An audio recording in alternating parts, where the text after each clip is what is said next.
Salam. Apakah sukacita? Amin.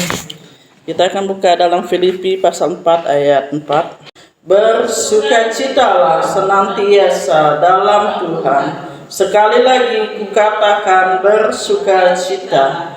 Hendaklah kebaikan hatimu diketahui semua orang. Tuhan sudah dekat. Janganlah hendaknya kamu khawatir tentang apapun juga, tetapi nyatakanlah dalam segala hal keinginanmu kepada Allah dalam doa dan permohonan dengan ucapan syukur.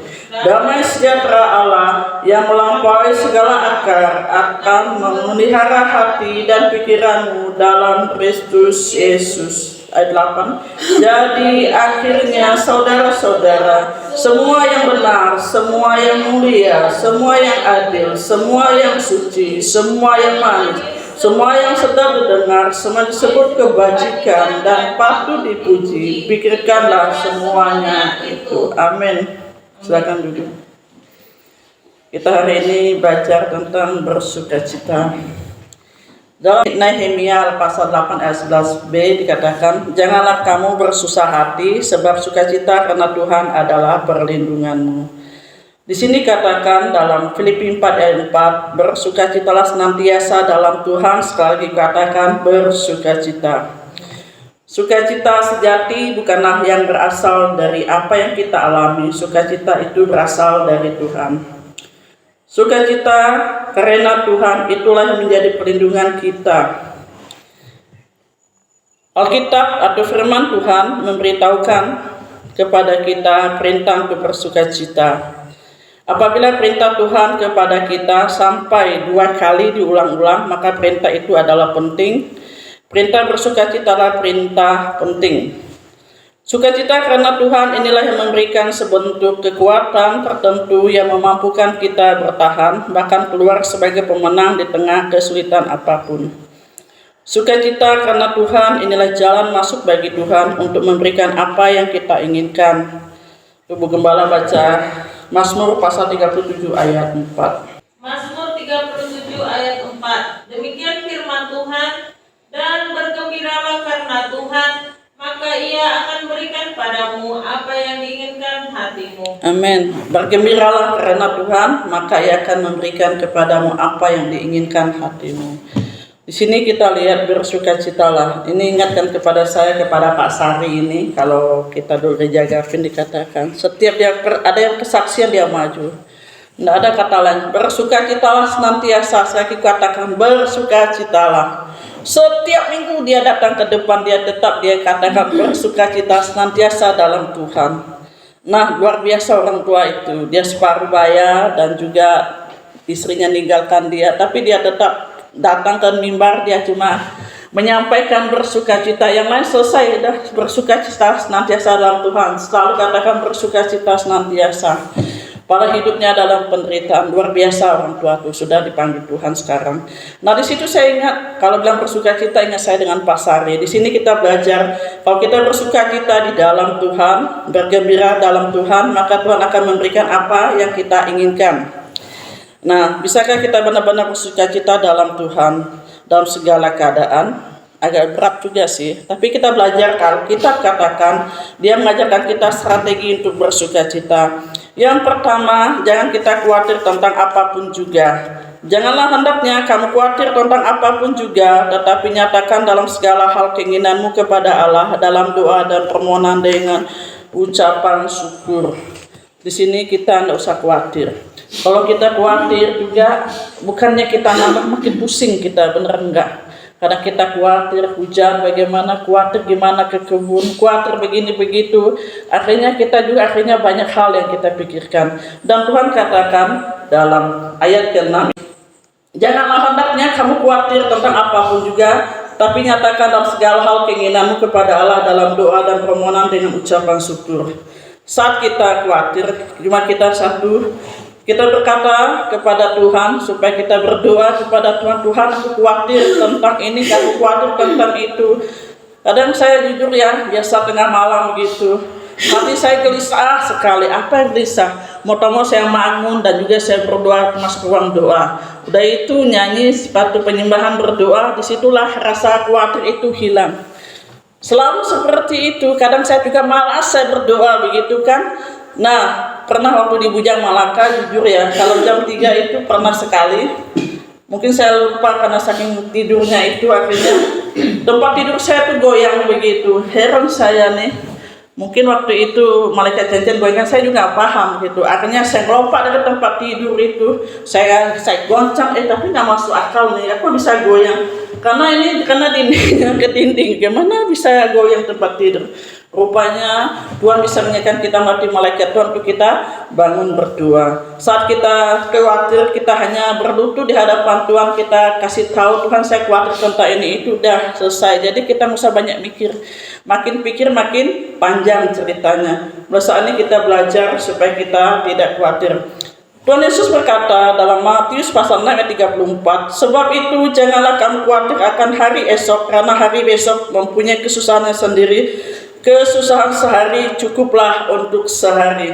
Maka perlu kita doa, Bapa kami, berkatilah kami pada hari ini makanan kami yang secukupnya. Besok juga doanya seperti itu, kita belajar doa daripada Tuhan Yesus, karena kesusahan kita sehari cukup untuk sehari. Ngapa kita mikir sampai tahun depan? Nak, kalau banyak rambut kita putih semua mikirnya, udah pikirnya belum tentu ada penyelesaiannya. Jadi kita belajar daripada firman Tuhan ini supaya kita tidak khawatir hari besok, karena hari besok itu mempunyai kesusahan sendiri, kesusahan sehari cukuplah untuk sehari. Maksudnya kita jangan buka payung itu kecuali hujan turun. Tapi kadang kita mungkin karena kepanasan buka payung. Nah, di sini kita jangan khawatir akan hari esok, nikmatilah hidup hari ini. Pada saat ini juga lakukan sesuatu yang bisa kita kerjakan sekarang. Serahkanlah hasilnya kepada Tuhan. Lakukan apa yang menjadi bagian dan tanggung jawab kita, dan kita harus serahkan kepada Tuhan apa yang menjadi bagian dan tanggung jawab kepada Tuhan, hasil dari pekerjaan kita. Yang kedua, strategi bersukacita itu berdoa untuk segala sesuatu. Selanjutnya, sebagai ganti khawatir, kita harus gunakanlah waktu kita untuk berdoa kepada Tuhan. Apabila kita berdoa sebanyak apa yang kita khawatirkan, maka kekhawatiran kita akan berkurang, damai sejahtera akan memenuhi hati dan pikiran kita. Nah, di sini kita belajar bahwa saat kita khawatir, kita hanya duduk, kita hanya berdoa. Seberapa banyak kita hanya berdoa, Tuhan, kami serahkan dengan Tuhan, itu saja. Seperti itu. Kadang kita banyak khawatirnya, jadi kita kadang gelisah itu buat kita nggak bisa tidur. Coba kita datang belajar, Tuhan kasihkan pergumulan saya pada hari ini, kita percaya Tuhan akan tolong. Seperti itu. Berapa orang berpikir bahwa Tuhan hanya peduli akan urusan rohani saja? Tuhan juga menaruh perhatian atas keuangan kita, kesehatan kita. Tuhan juga perhatikan atas masa depan kita dan juga studi anak-anak kita. Tuhan peduli atas setiap rincian hidup kita. Itu berarti kita bisa membawa semua masalah itu kepada Tuhan lewat doa. Yang ketiga, strategi kita bersukacita itu kita harus mengucap syukur kepada Tuhan atas segala sesuatu. Setiap kali kita berdoa, kita harus menyertakan ucapan syukur di dalam doa kita. Apabila kita melatih diri mengucap syukur kepada Tuhan, maka hal ini akan meningkatkan daya tahan tubuh. Rupanya kita harus mengucap syukur. Apapun yang kita dapatkan, kita harus mengucap syukur. Kita dapat suka, dapat duka, kita harus belajar mengucap syukur. Kita hanya berdoa, Tuhan, terima kasih, Tuhan, terima kasih, Tuhan, terima kasih, seperti itu. Memang ikut Tuhan itu susah-susah gampang, tapi kita belajar pada saat ini supaya kita mengucap syukur ya dalam doa kita. Paling hati katakan ucap syukur, yang bilang katakan terima kasih Tuhan. Nggak usah panjang-panjang lah.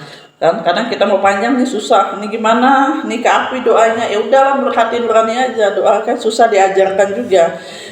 Kita akan menjadi kuat dalam menghadapi stres atau tekanan hidup dan tidak mudah terserang penyakit. Kita harus belajar mengucap syukur, akan membuat hidup kita menjadi lebih bahagia.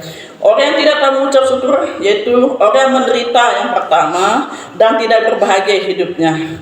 Orang yang tidak bisa mengucap syukur, mereka tidak pernah merasa puas. Maunya satu, besoknya minta dua, besoknya minta tiga, minta ada istilahnya kita punya lihat orang tetangga di tetangga itu ada beli kursi baru, akhirnya dia juga ingin beli kursi baru. Jadi nggak puas-puas begitu. Tetangga aja beli TV, dia juga mau beli TV. Akhirnya kebanyakan anaknya bekerja yang kita layani kan kasihan juga. Di sini kita lihat bahwa akhirnya orang itu tidak puas. Akhirnya dan karena tidak puas maka yang kasihannya tuh anaknya. Seperti itu, untuk menginginkan supaya dia punya TV seperti tetangga, dia punya bangku, dia punya apa seprimer, akhirnya anaknya disuruh pisah dengan menantu, kan kasihan juga seperti itu. Orang tidak bisa mengucap syukur. Yang ketiga, orang tidak bisa mengucap syukur adalah orang yang tidak pernah merasakan cukup, selalu kurang begitu. Udah punya uang 1 juta, mau 2 juta. Masih bersyukur dapat uang 1 juta. Masih bersyukur dapat 100.000. Kalau kita belajar mengucap syukur, jadi hati kita pun sejahtera, tenang. Apabila kita melatih kebiasaan mengucap syukur dalam segala hal, maka kita sedang mengurangi stres dalam hidup kita.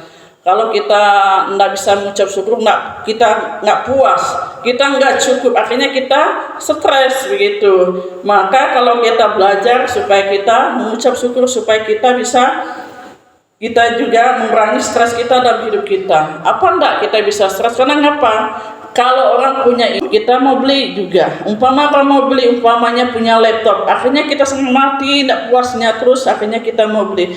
Bingung kita, kalau nggak punya duit, akhirnya ngolu pala kata orang Sanggau itu. Akhirnya orang itu bisa stres. Itulah kita belajar saat ini untuk belajar mengucap syukur. Yang keempat, strategi untuk bersukacita yaitu pikirkan hal-hal yang benar. Untuk buku gembala silakan baca Filipi pasal 4 ayat 8. Filipi pasal 4 ayat 8. Demikianlah firman Tuhan. Jadi akhirnya saudara-saudara, semua yang benar, semua yang mulia, semua yang adil, semua yang suci, semua yang manis, semua yang sedap didengar, semua yang disebut kebajikan dan patut dipuji, pikirkanlah semuanya itu. Amin. Kita harus belajar mengubah cara pikir kita ya. Karena pikiran kita itu akan menentukan perasaan kita. Perasaan kita juga akan menentukan tindakan kita. Maka saat ini kita belajar apa yang benar kita pikirkan, apa yang mulia, apa yang adil, apa yang suci, apa yang manis, dan apa yang sedap didengar, semuanya disebut kebajikan. Yang patut dipuji, kita mikirkan semuanya itu. Kalau kita mikir yang negatif terus dengan si A, dengan si B, akhirnya kita kan kasihan juga, stres juga kita. Jadi membuat kita lalu depresi, tindakan kita jadi salah seperti itu. Maka sekarang kita belajarlah melatih firman Tuhan untuk mengajar kita supaya menjadikan positif. Karena ngapa? Medan peperangan itu adalah pikiran. Karena apa? Karena pikiran itulah melantur kita mikir 1, kedua, ketiga, 4 terus muter, akhirnya kita nggak bisa tidur. Benar nggak? Karena kita banyak mikir.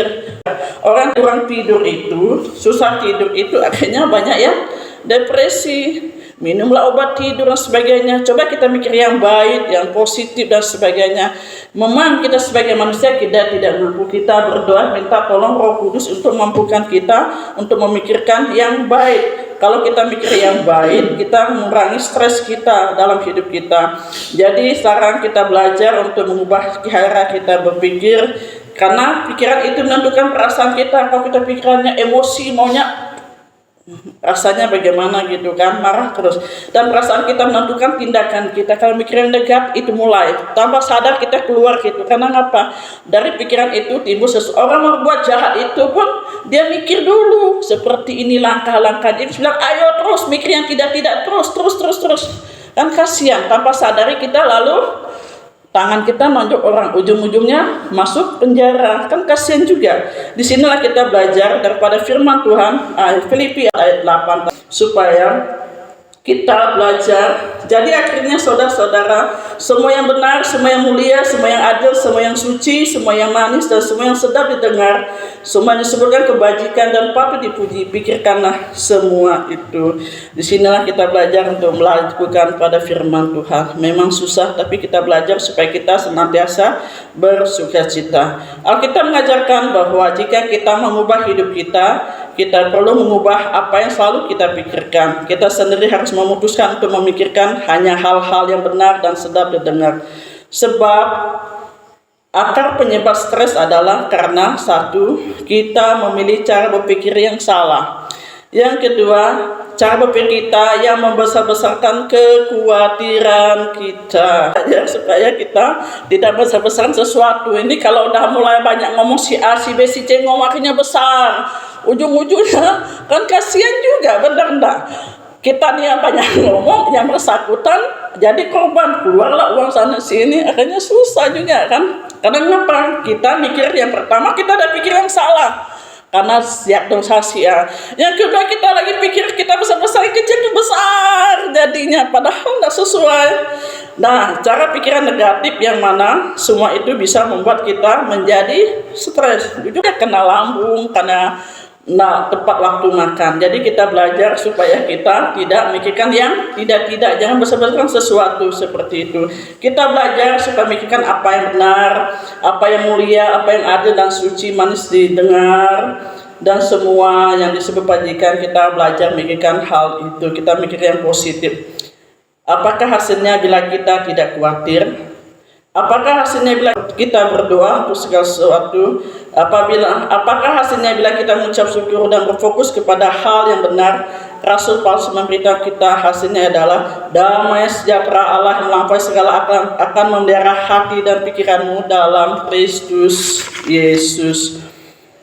Kita baca sama-sama untuk penutupnya. Filipi pasal 4 ayat 7. Damai sejahtera Allah yang melampaui segala akal dan memelihara hati dan pikiranmu dalam Kristus Yesus. Amin. Tuhan Yesus berkati.